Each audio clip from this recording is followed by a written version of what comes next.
Hey guys, welcome back to Funny Blunt Truth. We're on episode 33. We have a special guest. We have Alejandro from deadexplorer.com and the popular YouTube channel Dead Explorer. Alejandro, you want to say hi to the audience? Hey everybody. Hey, thanks for having me on. Thank you for being on. Don's on a podcast, of course. Don? I'm here. All right. So I know Don loves these, Don loves these generic questions, but I have to ask because I want to know also, and the listeners want to know. So Alejandro, how did you even get into, paranormal investigations? Well, that's a really good question. I mean, I wouldn't say it's a generic because it really drives to the point of why I do what I do. And so I really chalk it up to a couple things, but as far as the paranormal stuff, it definitely goes back to when I was very young. I was probably around 5 or 6, living in Mexico City, where I'm originally from. And I had an experience where I saw what I believe to be an apparition looking at me at my grandparents' home. It's something that was very vivid. I know I wasn't dreaming. It was, during waking hours. Like, I woke up in the middle of the night and thought something. I for sure saw something very, very young that, I couldn't explain. And so that was the very big, first moment with my contact with the paranormal. And since then, just through, curiosity, always kind of wondering what's out there, what's possible. Just having that kind of attitude to begin with, coupled with my experience, it just kind of seemed like a natural fit for me to go that direction. Mm-hmm. And, when I finally saw the ghost hunting shows on television, maybe about 10 years ago, when they first came out, that's the first time I even realized that people did that. I was like, wow, people did that. I don't know why it didn't make sense to me, or why I didn't think before that that's what people would do. But, kind of seeing on TV has actually made me realize that people did that, and I just knew right away that's something I wanted to do for myself. That's an interesting story. Is that the only time you've ever, had personal experiences, like besides going on sites?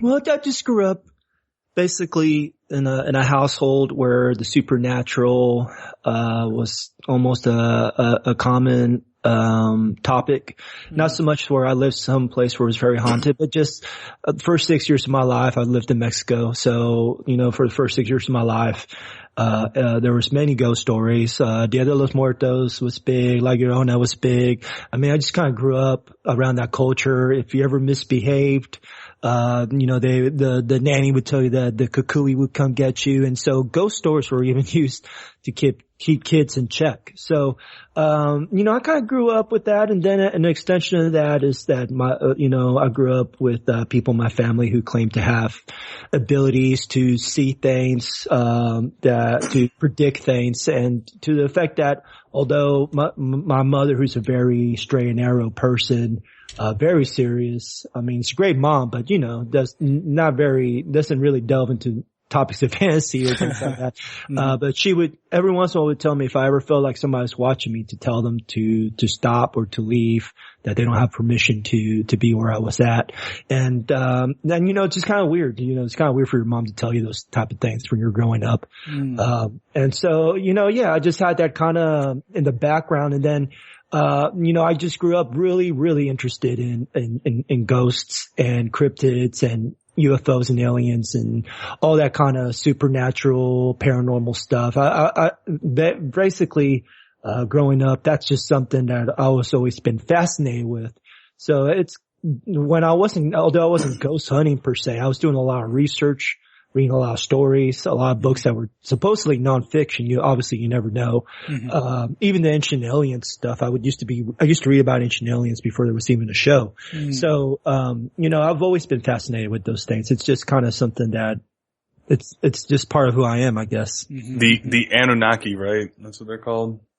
Oh yeah, definitely the ancient astronaut theory. Well, the thing that I came across was, the book Chariots of Fire, which is I heard about that. Yeah. And basically, if you've ever seen Ancient Aliens, it's a book that they're always featuring on there. In fact, you know, I'm sitting in my library, so I'm sure I have it somewhere around here. But, yeah, just, you know, even, you know, stuff like pyramids, ancient Egypt, even though I wasn't necessarily always just assuming there was something supernatural to it, but just the mysteries of lost civilizations or just history in the past, all that stuff I find very fascinating. Mm-hmm. And so, you know, I love to travel and I love to document interesting things.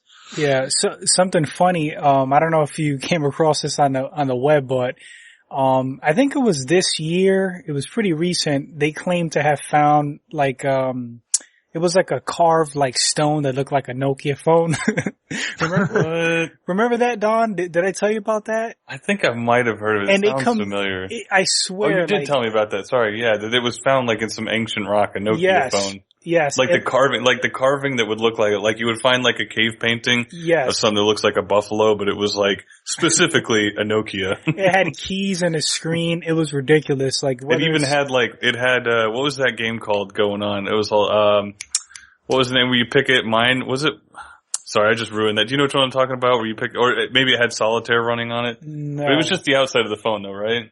Yeah, it was kind of like the shape of the phone. And I'm not sure if it's like fake or not, but I think it's real. It was like a real carving. And they compared it to like an actual Nokia phone, like a side by side. It looked freaky, like just like it.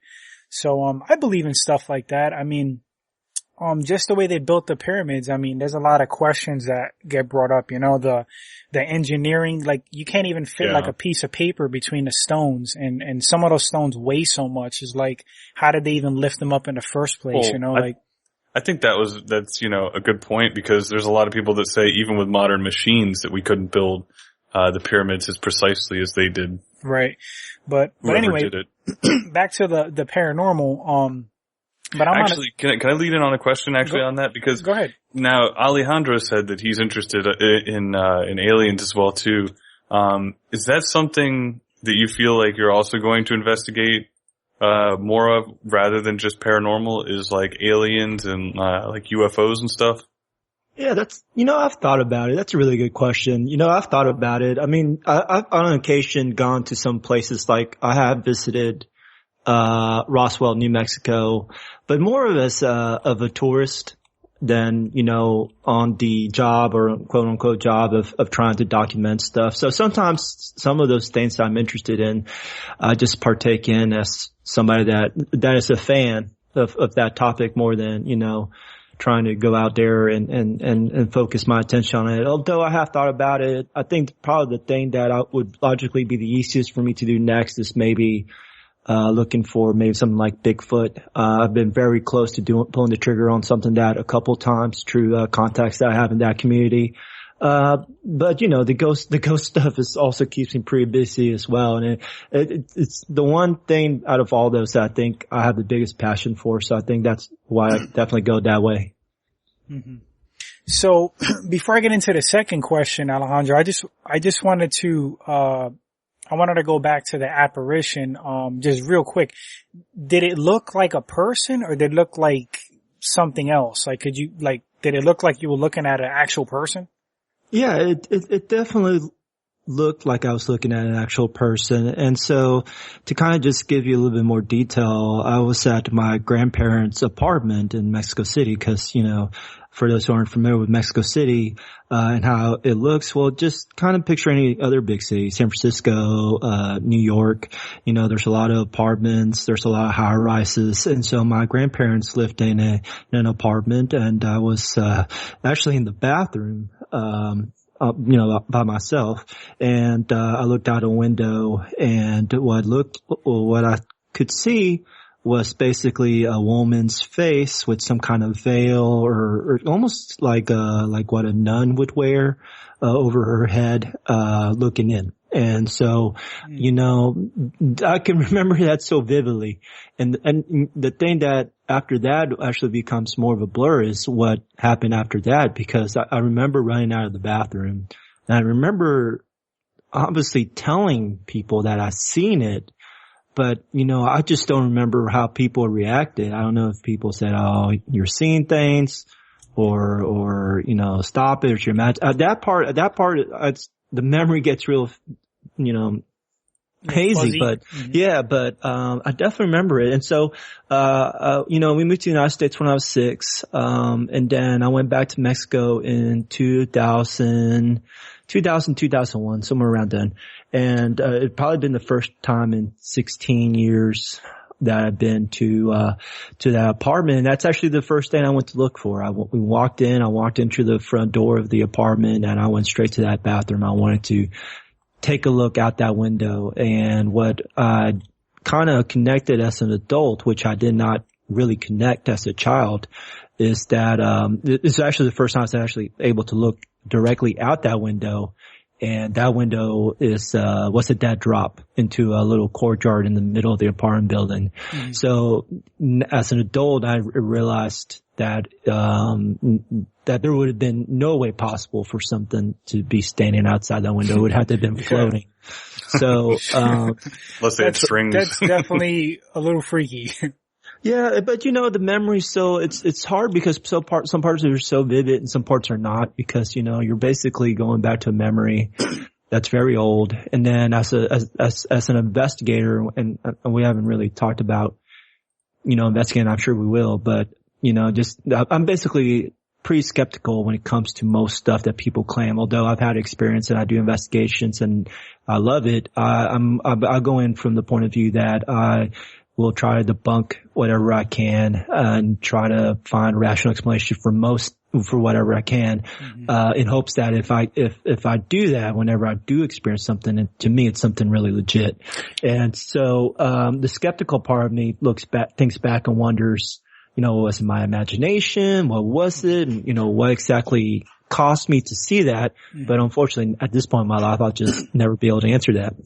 I think that probably makes for like a great investigator, because you go in not trying to find something, you go in trying to like disprove things first, and whatever you do find, it's more likely factual, like something that can be explained. More often than not, though, do you find that it is something like piping or mice or wood creaking and weird stuff like that, or? Yeah, I mean, most of the time, I'd say about 90% of the time, it's either something logical or something doesn't even happen while I'm there. So maybe the client, the owner of the property, somebody who's had the experience, tells you they experienced something and you're just there and it just doesn't happen for you, which happens a lot. And the flip side of it is that when things do happen, a lot of times you figure out you try to figure out something. So yeah, I'd say majority of the time things are not paranormal. No. I think continue.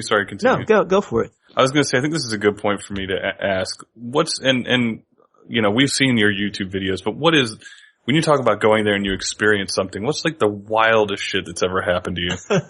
You want the craziest story, huh? Yeah. I know it's a bit early in the episode, but I'm so curious. I just want to hear somebody be like, yo, there was this like 8-foot tall deer that was on fire coming out of the woods, like shooting lasers out of their eyes or something. I think if that happened, I'd probably retire at that point. Yeah. You'd probably be a millionaire. I mean, if you caught that on video, you know how damning that evidence would be.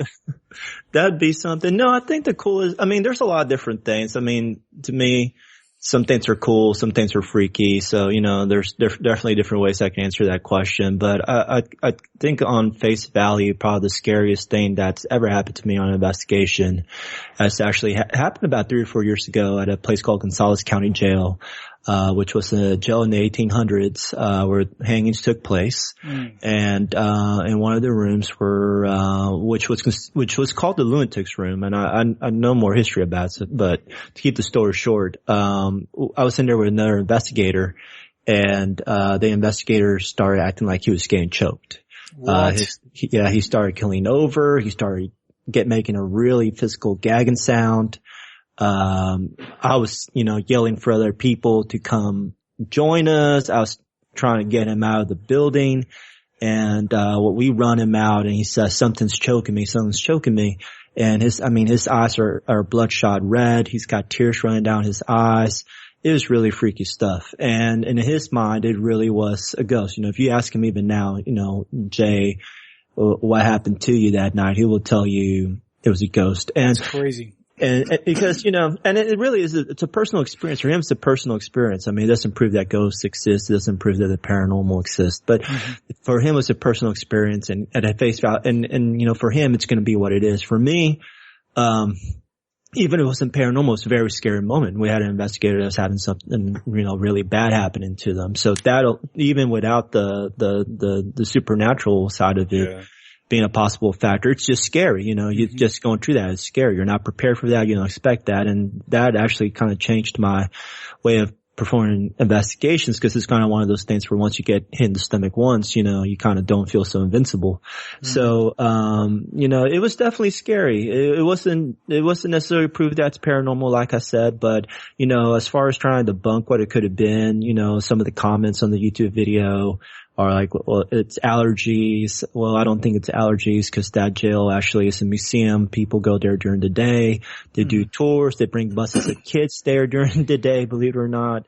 So I don't always associate that place to be some bad, evil places, because that thing happened to Jay. But I don't think they would be operating if somebody could have that kind of allergic reaction. So I think you can pretty much, you know, rule out allergies. How messed up would it be if like Mike Tyson dies and doesn't pass on? And he just like starts, that'd be a bad ghost to hit you. You know, when I first started, I have a funny story about Mike Tyson. When I first started on Twitter, I was going to South by Southwest. I don't know if y'all heard of that. It's like a big event in Austin. And I just, I thought I'd be really cool and start a Twitter account to be hip, you know? And so, you know, I was trying to tweet stuff, and I think one of the tweets I did was Mike Tyson was going to be there. I actually met him. Was Mike Tyson, it was supposed to say Mike Tyson is signing autographs today. But instead, because of autocorrect on my phone, it said Mike Tyson is singing autographs today. And all of a sudden, these tweets just like, I didn't know nothing about Twitter. I mean, like, I've been on a day. All of a sudden I'm blowing up. I'm like, oh wow, I did something really cool, you know? Instead, it was like half of America making fun of me because I said Mike Tyson singing autographs, which I really don't know what's so funny about that, to be honest with you. Well, it's the internet. Anytime you can make one small grammatical error, everybody's going to jump on that. Oh, they jumped on it. And then, so that was my really first popular, I guess, tweet of all time. Probably more popular than any tweet I've ever done since then. That's one way to really lead in, though. I mean, that's a pretty good opener. But you know, it's funny. I saw him I did see him. I got his autograph because I did go to the signing. And I said to him, hey, you know, I did this tweet today. And he actually retweeted it. Mike Tyson retweeted it. That's awesome. I don't know if he retweeted thinking I was saying signing, and I think his retweet's actually what got everybody else to see it, not because I had no followers. He retweeted it. And so I said, hey, I tweeted about you this morning. You retweeted me. And he's like, and I thought he was blowing me off, because you know how people will say something, but they're like looking over your shoulder to, you know, next person come sign. And I'm walking away, and all of a sudden I hear Mike Tyson saying, but I like to sing. And so that's hilarious. It was really funny because we actually had walking into a but I like to sing Alejandro. That's what he said. You know, they made a fake ring in the middle of the convention center. You had to climb up into the ring to get the autograph. You had to climb out of the ring to get out. And I'm climbing out, going down the steps, and that's when I hear him yelled at. So I was like, oh, you remembered. Oh my God. So I thought that was funny. Now you know for sure. Now you know for sure that if Mike Tyson dies, he's not passing on. He is gonna just mess with you. Every investigation you're gonna go on, you're gonna hear him go, "Hey, but I like singing." Like, you know. It's kind of surreal, but I love Mike Tyson. I don't know if you ever watched Mike Tyson Mystery Team. But, no, I love him too. Actually, you should watch it. It's on Adult Swim. It's a cartoon.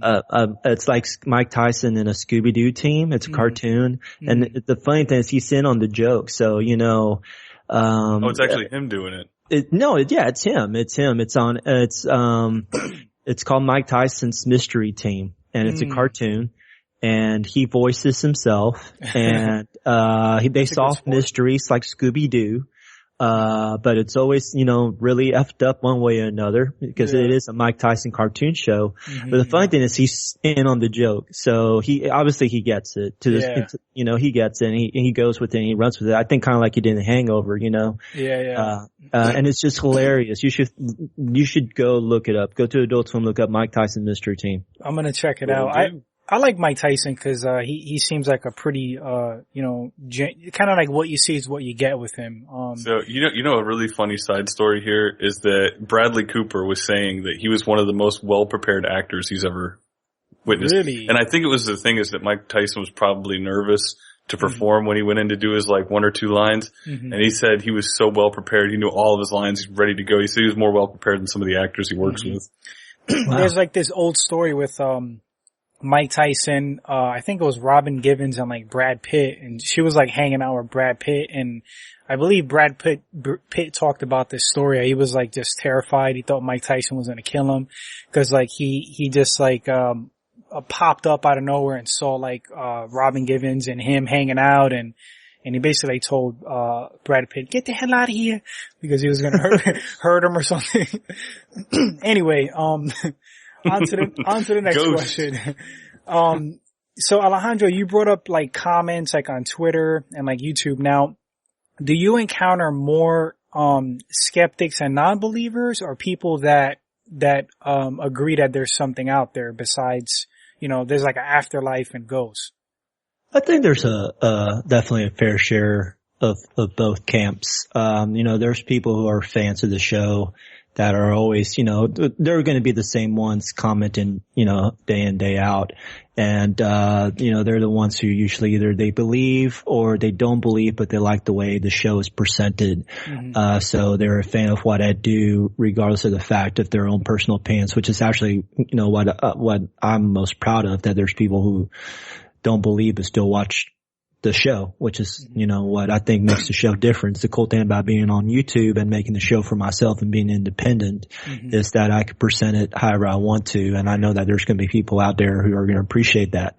But then, there's also the skeptics, and there's people who are specifically looking to find videos like mine to troll and, to. Well, that's just, That's just internet. You said the word. That's just a troll then. That's just like somebody being an ass on the internet. But it's really funny that it's so funny that there's going to be people that are skeptical and they go out of their way to find ghost hunting videos just to tell you how they're skeptical about it, But, I don't have a problem with skeptics. Like I said, I myself am pretty skeptical. I get, I love when people send me messages. I get, emails and messages through social media accounts all the time. And I try to respond to, all of them that I can. But, there's some with really outlandish claims. So they'll send me a picture. I just don't see what they see. And, even for me, I can't always agree with everything I see out there. But, I'm fine with skeptics. I think skeptics are important. I think it keeps people grounded. I think that those are actually the people that we need to prove to the most that if there is paranormal, that it does exist, and they'll be the ones who will need to persuade those who believe already. They're going to believe there's believe there's ghosts no matter what. It's actually the people who don't believe that who the research is going to have to impact the most to prove once and for all that there's something out there other than what we accept as normal. So do you wholeheartedly believe that there is ghosts? Yes, absolutely. And you're just doing this as like a hobby, or are you unsure and you're doing this to prove it or for some other reason? Well, it's a complicated question because it's a little bit of everything you said. I mean, I do mainly because I love it. And the reason I have to say that is because, it's something I've been doing, with the YouTube videos now for, I think, 6 years. And, it's something I've just done because I love doing it. I wouldn't be able to do it for 6 years over, I think 150 videos unless it's something I really love to do because, it's a lot of work and it'd be really hard to do it if I wasn't into it. Now as far as like, do I wholeheartedly believe that there's ghosts? It's a real personal question. It's kind of a hard one to answer. I guess the best way for me to answer it though is to say that, initially I went in not knowing what to expect. I kind of started seeing that as I expected, though, that a lot of things could be debunked or had logical explanation. But, law of averages says if you go to enough haunted places enough times, eventually, if there is something, you'll run into it. And there has been, a few times now that I've run into something that I cannot explain. And to the point that since I can't explain, I can't tell you for sure if it's a ghost or, people think maybe there's alternate dimensions. People think there might be something scientific behind it about, frequencies that we can't see. I mean, there's a lot of different explanations for what it could be, but what I can say for sure is that I have experienced things that cannot be explained. And I can say firsthand that I have had those experiences.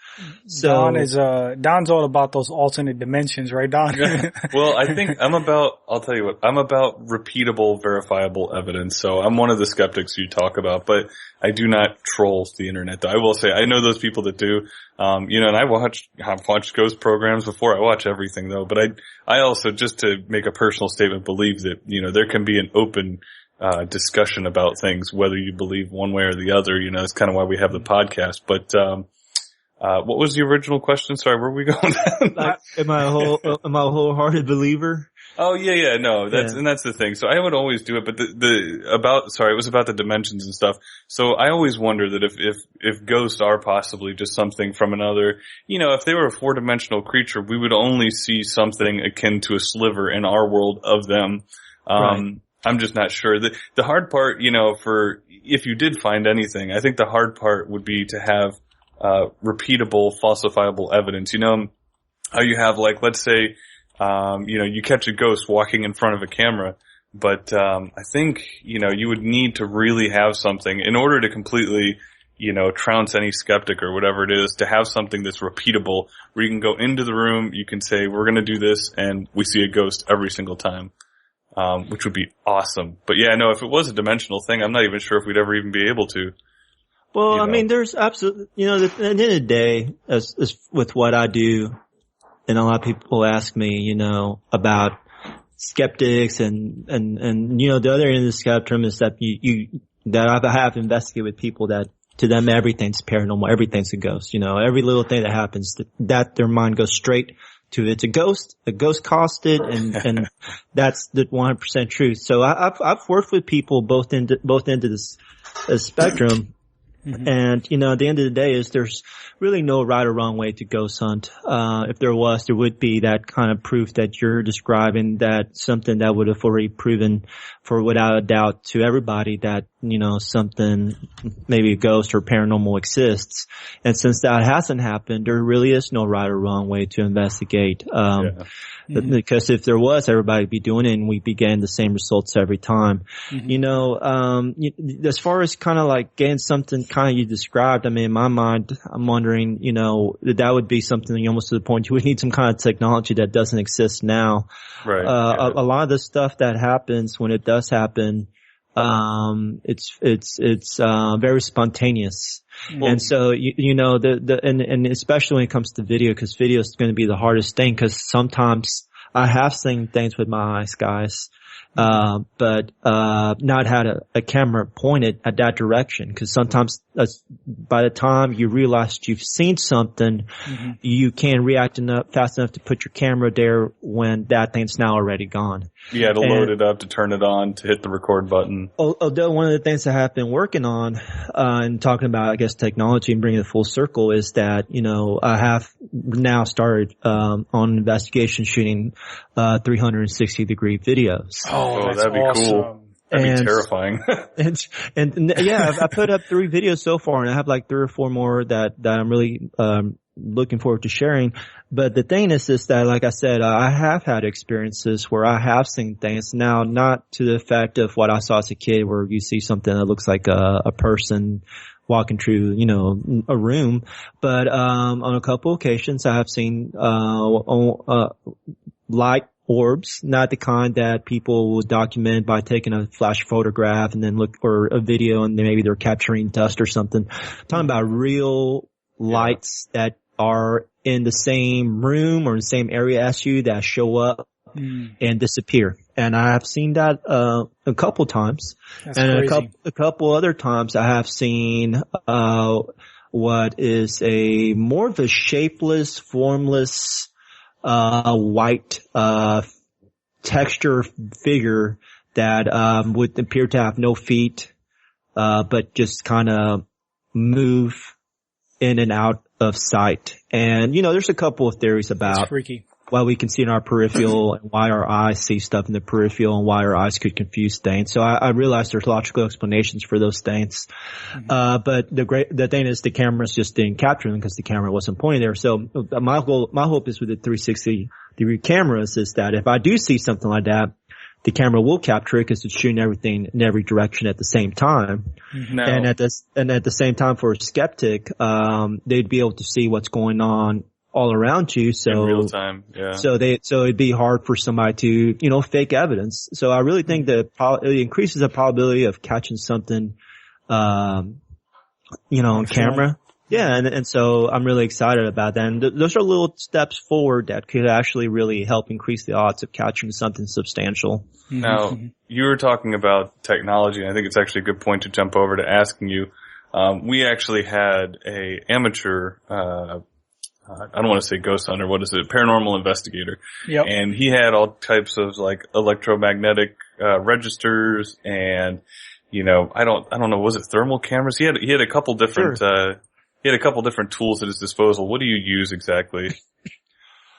Well, when it comes to ghost hunting equipment, ghost hunting tools, there's definitely some tools that a lot of investigators will use. I do have equipment. But when it comes to equipment, things like K2s, which are electronic magnetic field, sensors and, you just said thermal imager. I think really all of what it boils down to is that all ghost hunting equipment, is open to interpretation. Whatever you use, kind of your interpretation of what you're getting, it's really going to impact whether or not you think it's something that can be debunked or if it's something that can be, that's automatically a ghost. Like I said, there's people who will always assume that anytime a piece of ghost hunting tool goes off, that it's going to be a ghost. But, for me, I do appreciate the tools. I have a couple in my arsenal. Whenever I investigate with other people, they'll use what they have and I'm okay with that as well. But, again, it's just going to be, it's really open to interpretation.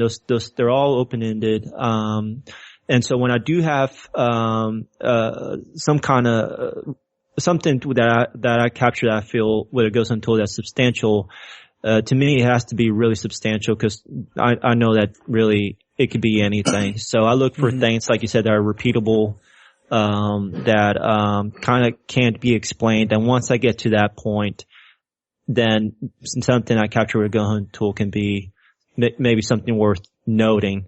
But that's few and far between. And I really have to be comfortable with saying that one of those tools captured something substantial before I'll share it on video. And then at the same note, whenever I share it, I also let people make up their own minds about what I'm sharing with them, and I'm okay with that. That's fair. Yeah. Because, there's like we talked about haters, we talked about skeptics. At the end of the day, you can't please everybody. Even if I caught something really great, there's just going to be somebody. Oh, that's fake. That's Adobe. Yeah. And that's okay. So all I can do is then just ghost hunt for myself and ghost hunt find the answers that I'm comfortable with, not trying to find things that, to impress other people or to amuse other people. Just find things that I'm happy with and then share that and let people decide for themselves what they think. And since I'm mostly skeptical, a lot of the stuff I share, a lot of times I don't share a lot of things. And my most viral video, the one that got, 1 million views, nothing happened. And in the video, it even says, although nothing happened that night, staff still believes the place is haunted. But at the end of the day, nothing happened in the video. It's the video that's the most viral. So, I have proof that the videos don't have to have made up evidence or gimmicks or jump scares or anything like that for the video to be appreciated or for the investigation to be appreciated. And so, that's kind of how I operate, and I just take it as is. And so I think people who watch my videos, when they say, oh, Alejandro thinks this is something that's noteworthy, not to talk in third person or anything, but you know what, if I do all the cool kids do. If it is something noteworthy, then they know, if those who know me and who've been following me over the years know that it's something that must be, I think they should look at closely as well, because they know I don't really go there that often. Yeah. Now, I gotta say, Alejandro, like, I love, your approach, and, you just seem like very grounded, you don't seem like you're swayed towards, either side, kind of like, trying to prove or trying to disprove. You just seem like you just want to investigate, and like you said, like, for your own curiosity. But I have a question. Do you have something, Don? No, it's all you, man. Okay. So, Alejandro, what types of, in your experience and in your studying, what types of like, apparitions are there to like look out for? And why would they like linger around and kind of mess with people or like, haunt? Well, a lot, when it comes to hauntings and the activity that people experience, a big part of what plays to it, in my opinion, with my experience, is what goes on between your own ears, what's going on inside your head. I think on face value, I think that with my experiences, there are things that happen at people's houses or people's work, people's business, but, are they bad? Are they good? That's when people have to step back and look at things at face value. I get emails from people that are just freaking out that, that something's happening in their house. Is it going to hurt their kids? Is it going to hurt them? That nobody believes them, that they're telling their friends and nobody, that they're calling them crazy. And there's people out there who are really in a bad spot emotionally because something's happening in their house. And a lot of times I'll just tell them, look, just take a step back. Ask yourself, is anything really bad happening to you? Is anything really bad happening to your kids? Because it's just not going to be the stuff from movies. It's not going to be something that's going to come and grab you and drag you up into a corner. And, there's people who say they have experiences like that. I've never had an experience like that. I mean, the closest thing to it is Jay getting choked, and I still don't even know if that's paranormal.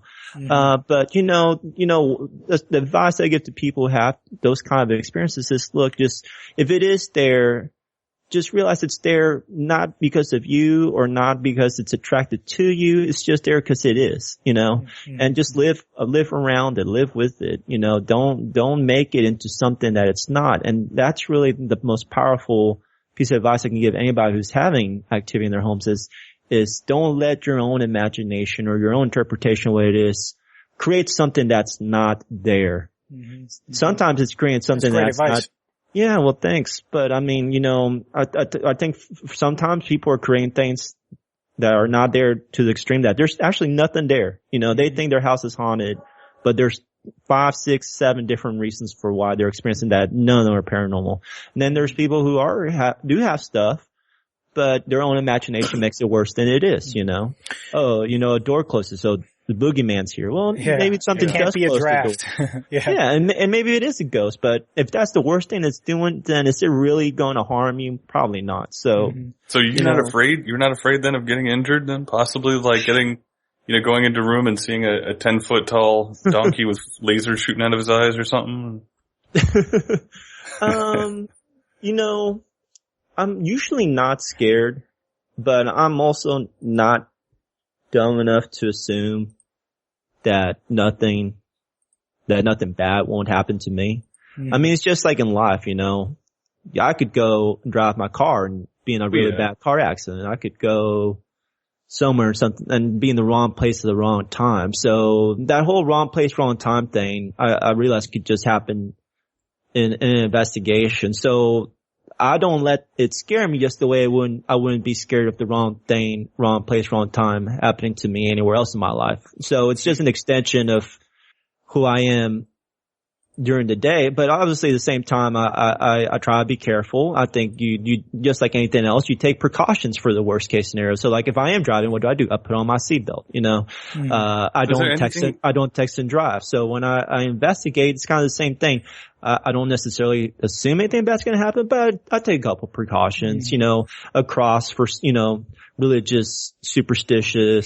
I say a prayer at the end of the investigation for nothing to come home with me. And not necessarily because I'm worried about it, but it's better be safe than sorry, Right. Yeah. I would do the same thing. I would have like 20 crosses on me. Are you kidding me? I'd have garlic around my neck. I'd do whatever. Some silver bullets on my pocket. That's it's werewolves, but you know what I mean. That's what I was going to ask is there any precaution for that stuff? And, it's interesting. I guess that does make sense now. Think about it. They've done that in movies with holy water and crosses, man. I would literally bathe, I think, in holy water when I got out of some of that stuff. Because, for me at least, I talked about this on the last show. I get scared in those scenarios. Not scared, but, your brain goes into that place when you're in like, a dark not haunted, let's say just a dark abandoned building that could be, I think your mind starts to play tricks on you. Right. So yeah, I would do everything under the sun. I wouldn't God, could you imagine something like that following you home? Do you think that's an actual like possibility, Alejandro, that something could actually tag onto you and get back to your normal life? Well, I think that if I'm doing what I do and I'm open-minded to think that anything is possible, then I have to think that's possible as well. It would be an extension of me being open-minded that I might experience something. So that's why I do the precautions that I do. I had a friend of mine, Javier, who told me that one time he went to a place 3 hours from his house to do an investigation and that a little girl followed him home. That he would hear the little girl, that he actually would see the little girl's shadow following him through his house. Oh no. So then one day he just said, that's it. We're taking you back. So he said that he told the spirit, we're going back home, that he drove 3 hours back to that place. He pretended that he was talking to the spirit the whole entire time, that he opened the door, said, get out, this is your home, drove back home, and it stopped. Wow. And so when I hear stories like that, I'm always like, what is the motivation for somebody to make that up? What is the motivation for somebody that's a friend of mine right. to lie to me? Unless he really believes it happened. And so I think he really does believe that happened. Now, was I there like you, Don? I wasn't there. So how do I know it's true? Yeah. I think he believes it. I don't mean to interrupt, but what would be the motivation of the ghost to follow it? Or is that just some kind of like latency thing? Like, dude. And that's and really at the end of the day, nobody has those answers.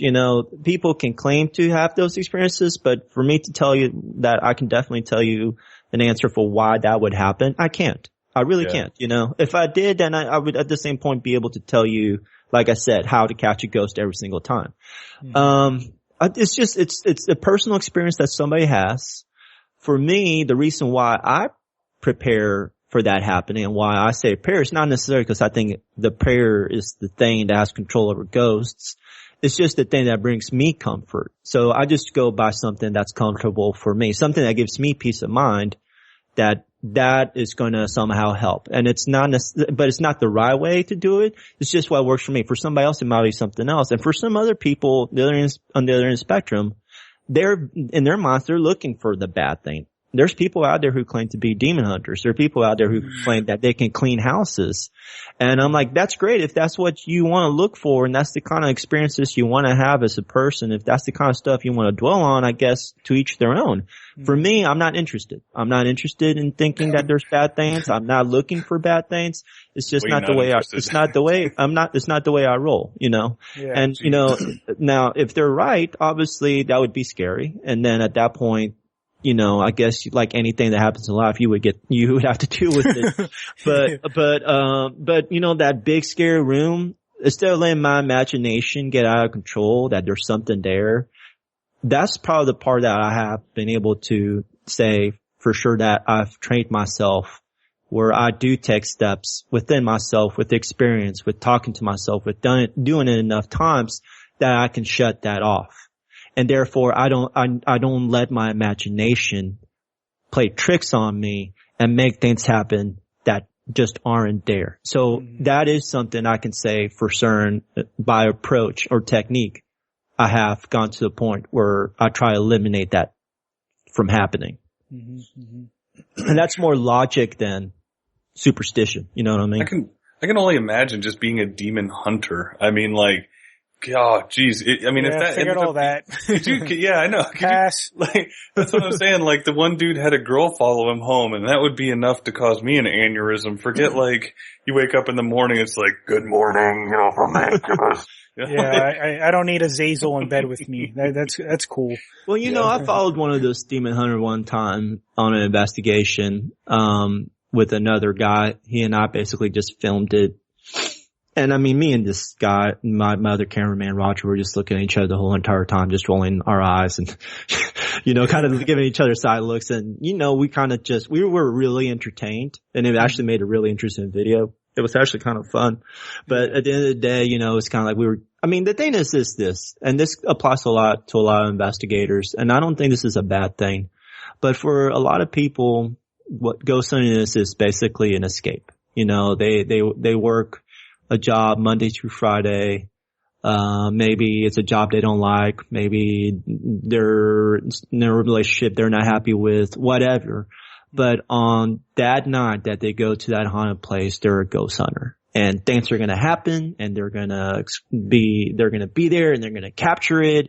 And it's an escape. It's an escape. They become somebody who they're not in everyday life. They become somebody that's, an adventurer, seeking stuff. And to me, it's like people who LARP or people who cosplay, they become a character. And I find a lot of times for these investigators and even these demon hunters, they're just kind of become this persona that makes them feel good. They become somebody who they want to be. It's their escape. And I think that's okay. I can kind of laugh about it, but I would never knock somebody for doing it. Yeah, because we're all in the same place. We all work hard. We all earn our money. We all work. I have 2 kids. I have a wife. I have a lot of responsibilities. And, what do I want to do with my free time? It would be something I really love. And if somebody wants on their free time to be a demon hunter and wear 10 million crosses, because what you described, Don, is what this one dude was doing. He had the cross. He had the, Star of David. He had,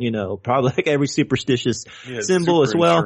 But if that's what he wants to do on his free time, hey, he's earned it. So, to each their own. For me, I just gotta do what makes me happy, which is investigate the way I like to investigate.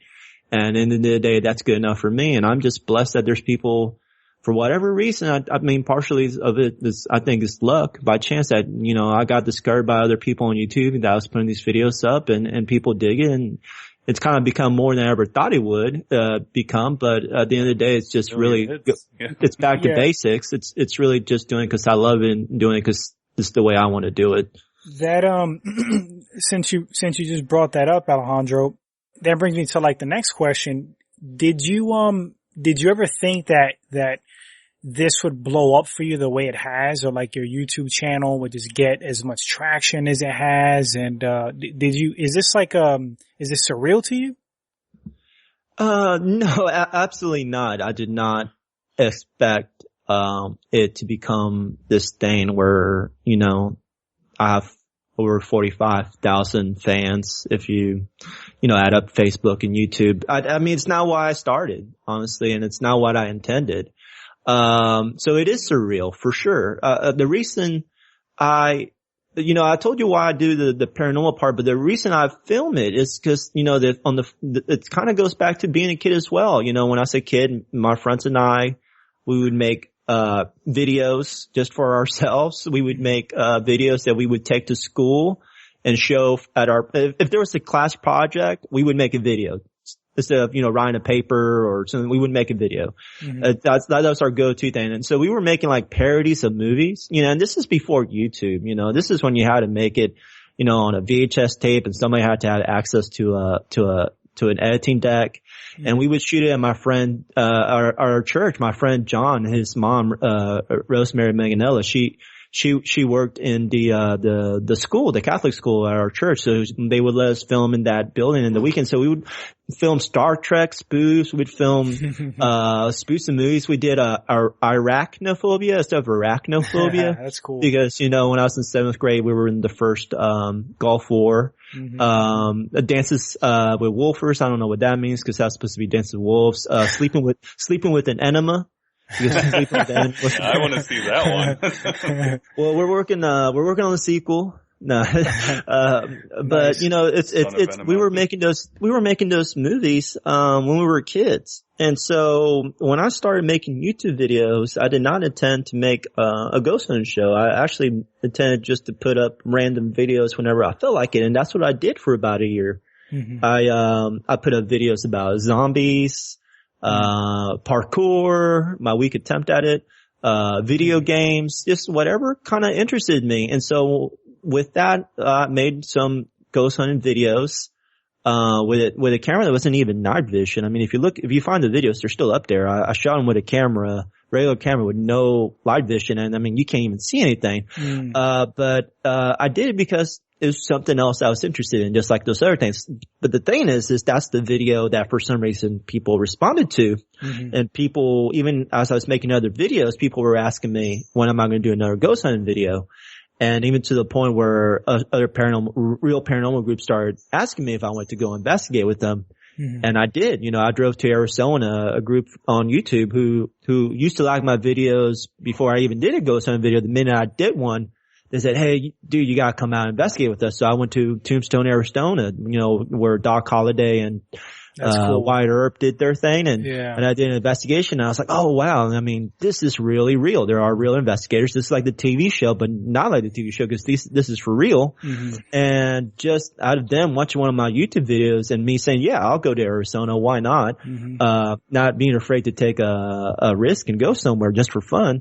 I learned from somebody how to do it, and the thing just snowballed into whatever it is. Yeah. So I just did more paranormal videos. It became The Stain, and then I was like, well, I want to have a name for the show, and I kind of wanted it to be exploration. I was in history, not all ghosts necessarily. To me, kind of my big inspiration was Destination Truth. I don't know if y'all have ever seen that show on TV. I've heard of it. So, to me, I came up with the exploring, and I mean, it just happened so naturally. I didn't plan it. I didn't go in with an agenda. It just kind of happened. Sometimes I tell my wife, sometimes I don't even know who the Explorer is. Who is this the Explorer guy? It just came out of nowhere. It kind of just became this thing, and it just happened. It just happened. Like, it happened for a reason. I can't explain why, but it just happened for a reason. Isn't it funny how like some of the best things in life like just kind of happen by accident, and it's like a fate thing, and we've had like other guests that. Big conversation point for us, yeah. Oh yeah, we've brought this up many times, but like other successful guests, like they have something in common where like they do whatever they're doing for the passion of it and because they love it, and it just blows up into something. I think that's the key, like if your motivation is because you love something and you're passionate about it, I think you're going to be good at it, and it's going to be successful. So, you seem like a really intelligent guy. I love the name of the show, by the way, Dead Explorer. That's a cool name. It's definitely not like Ghost, No, it's very unique, yeah. Thank you. It's very catchy super grabby. Cool. It is about that time though, Dave. We've actually scooted up to like an hour in a breeze, man. I didn't even realize how fast that came through. It's been a very enjoyable, you've been so, conversation. So generous for your time, Alejandro. Thank you. But this is the point. Nobody's free of it. And I do have some questions from, other episodes because I just wanted to get them across being a paranormal guy. Sure. But it's also just kind of a mixture of anything. You can answer, you could skip them, you can say whatever you want, you can go 180 degrees. We used to kind of have light rules, and then all the guests just destroyed it, so you'll get the idea if you ever listened before. Like, I would ask you right now, which would you rather have in your hand, beer or wine? Beer. Definitely. Okay. You have a specific brand? I like the stouts. Beers. Stouts, definitely. Yeah, the dark stuff. Although whenever I'm kind of feeling like I want to make it a little bit longer, I'll drink Coors Light. But that's a big difference. It is a big difference, but it depends on what how I'm ready to roll. You know what I'm saying? You know? I will say, if I want to make it, it's going to be the Coors Light. If I want to just kind of last a little while but have a good time, it's definitely going to be the stouts. This is definitely not rapid fire, but if you get the chance, there's a brewery called Left Hand Brewery, and they make one called Nitro Stout. It's pretty fantastic, and I'm not a big stout guy, and I'm not endorsed by them. Although if you guys want to give me free beer, I'd drink enough of your damn good juju anyhow. Yeah, they have one called Nitro Stout. If you find it, you should check it out. I think I've had a Nitro Stout. I'm not sure if that's just a common name, but I think I've heard of it at least. So yeah, definitely. It's good stuff. All right, so on to the next one. Would you rather go and see stand-up comedy or a comedy movie? I would rather see stand-up comedy routine on TV. How about that? So it's a combination of both. Diplomatic of you. No, I love comedies. I do love comedic movies. And the thing is, I really admire comedians for what they do. I think what they do is amazing. I realized that podcast hosts, what they do is amazing too. That is amazing too. So if you had given me that option, I would have said I would have listened to a podcast.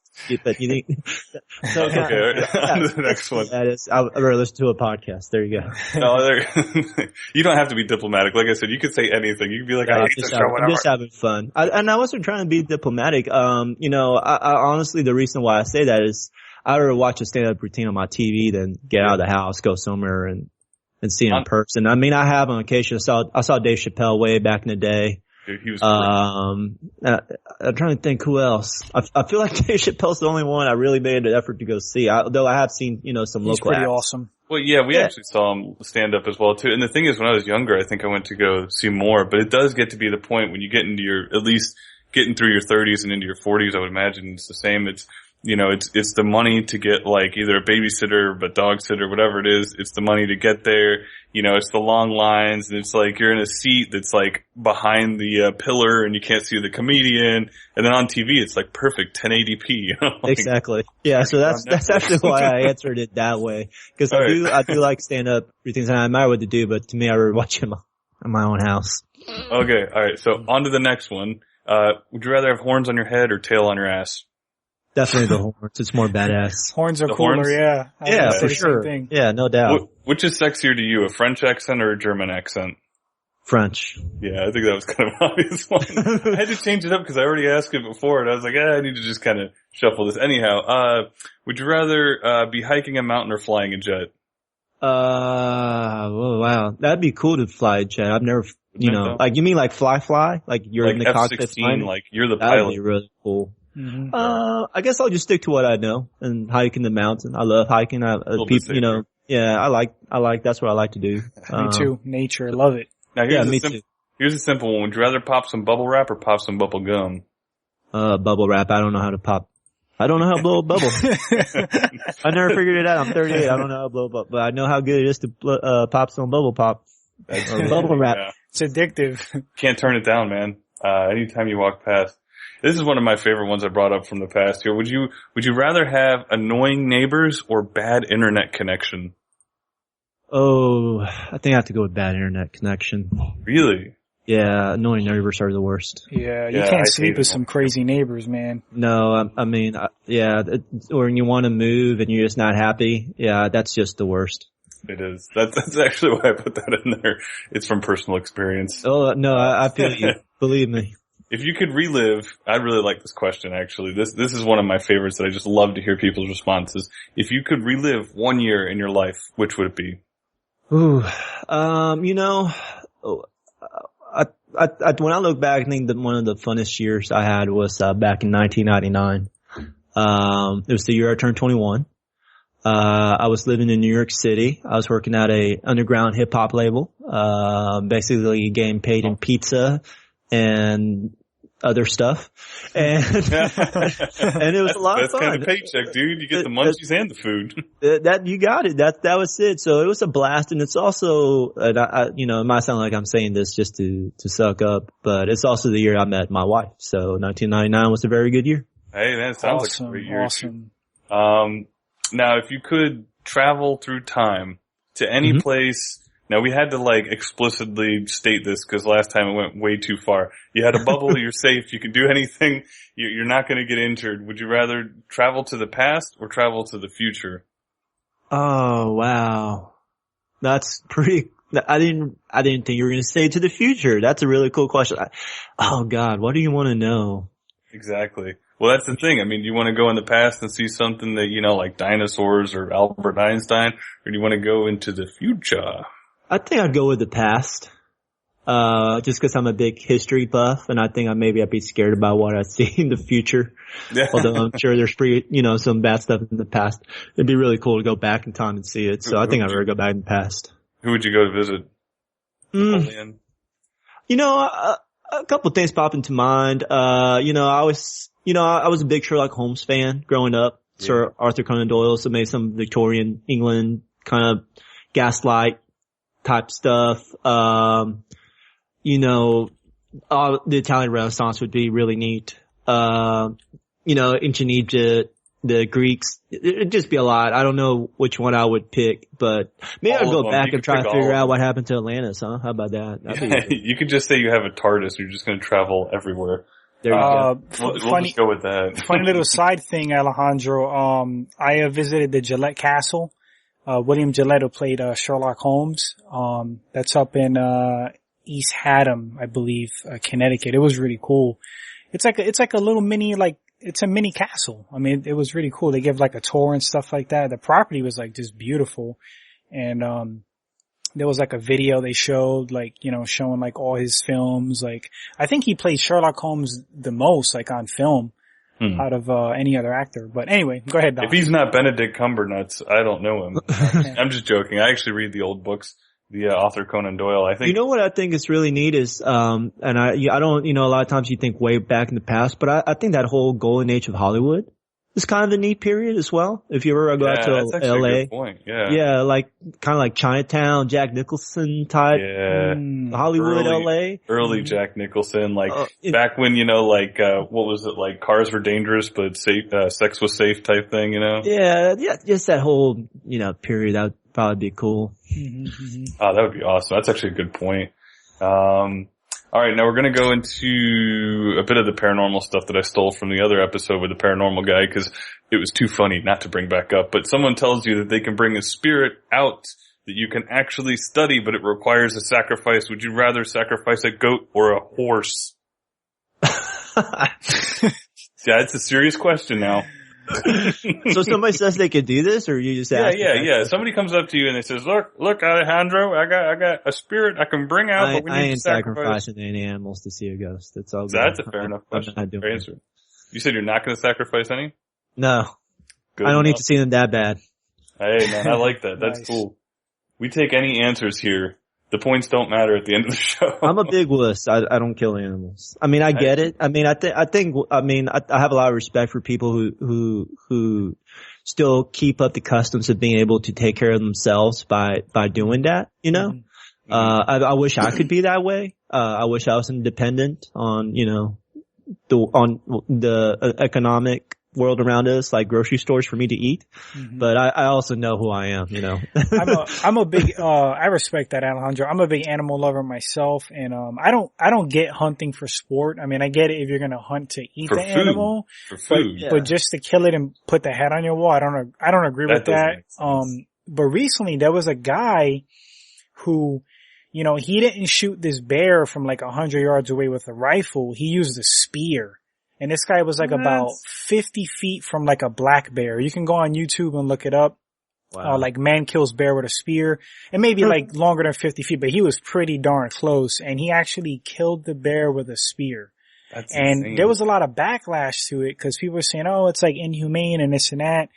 But, I kind of respected that he like went in there and he wasn't with like technology, far away. That's the common argument. Down and dirty. Yeah, that's the common argument is if you want to go kill the creature, why don't you go out there without the camo, without the scent tracer stuff, and without the gun? And you're right, man. That's just like, you gotta respect the dude who takes a spear and this guy, to my understanding, he's like an athlete. He's a pretty big guy too, so he was able to do that. But if he would have missed, you're done. You would have never seen that video. No. That's for damn sure. Right? That camera would still be sitting up in the woods waiting for him to come back. Yeah. But, alright, on to the last one, which is another one I stole, because you're the paranormal dude. Next week, during an investigation, you trip down some stairs, land on your head, and have a near-death experience. During your time passed out, you see an apparition that says you have two choices. One, you can continue to the other side and see the other side, interact with it, but you'll never be able to speak of it to anyone ever.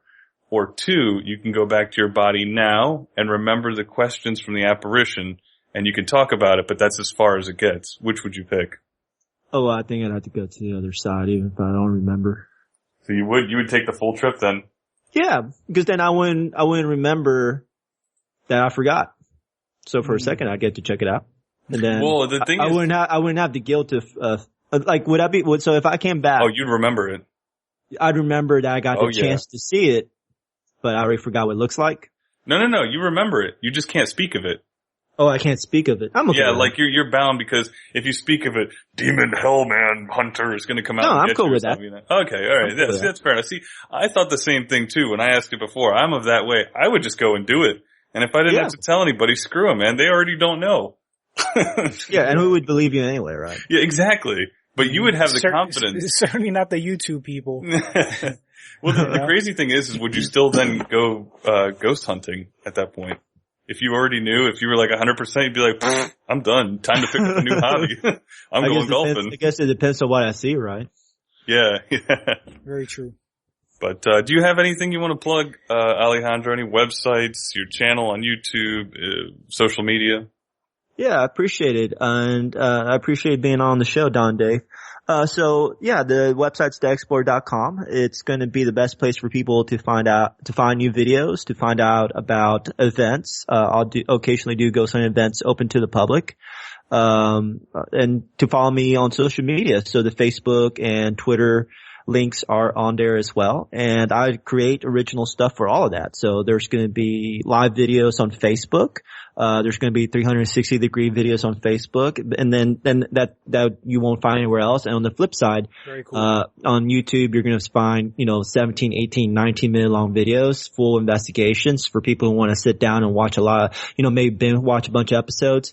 And then Twitter's just a place I have a lot of fun. That's where it's a mixture of just being myself. So I'll tweet about, the Longhorn games because I went to UT. I'm a Longhorn alumni.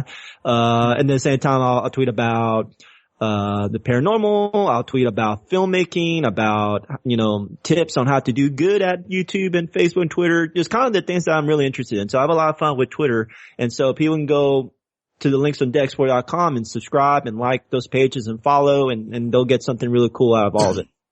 All right. Awesome. I just want to say, Alejandro, thank you for being on. It was a pleasure, really enjoyable.